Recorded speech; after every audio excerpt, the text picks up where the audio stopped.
There's so much going on in buy now, pay later at the moment that I thought it was worth giving an update on RFI's perspectives on where the market's at and where the market's going. There is no doubt that the markets are changing and evolving, and that goes for the buy now, pay later providers themselves, their customers, and the merchants that support buy now, pay later.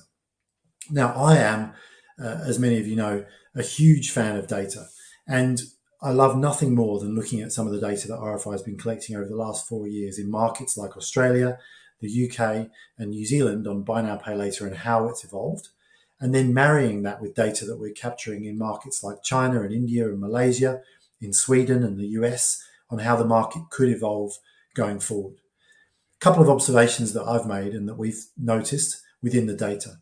One is that the importance of brand awareness never goes away. In the initial days of buy now, pay later launching in any market, there is a land grab, and there are two or three providers typically that win in that space.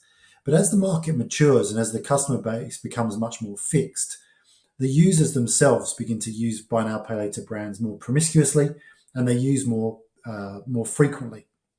And so for the brands themselves, they need to keep their relevance within that customer base and make sure that they are the ones being used by those consumers. The other observation that we've made is around the demographic profile. So there's no doubt that it's the youngest consumers in any market that are ones that use buy now, pay later in the initial phases.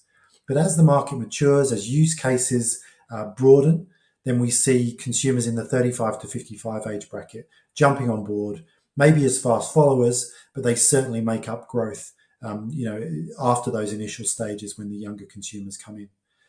As we look to the future and we look to further evolution, there are a few areas that we're definitely keeping our eyes on. One of those is regulatory intervention. So far, there hasn't been a lot in many of the markets that we've been looking at, and we're definitely, keeping an open mind as to what that's going to mean for the future.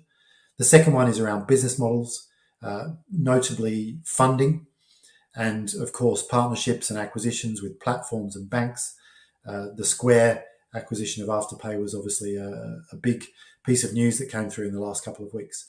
And there's many other examples of acquisitions and partnerships that have happened and that will happen. And then the other one of those is expanding use cases. So at the moment, you can buy certain goods and services with buy now, pay later. In the future, the number and frequency with which you will see opportunities to use buy now, pay later will grow. And personally, I don't think I'm brave enough to predict that there is a category of goods and services that won't be impacted by buy now, pay later. So for all of those insights and for many more, I encourage you to read RFI's reports into the buy now, pay later market across the globe.